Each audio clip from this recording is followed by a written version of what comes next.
sa Pulsa CCTV.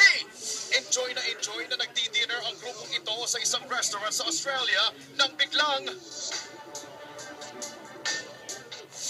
ang himala, nakalusan lang sila.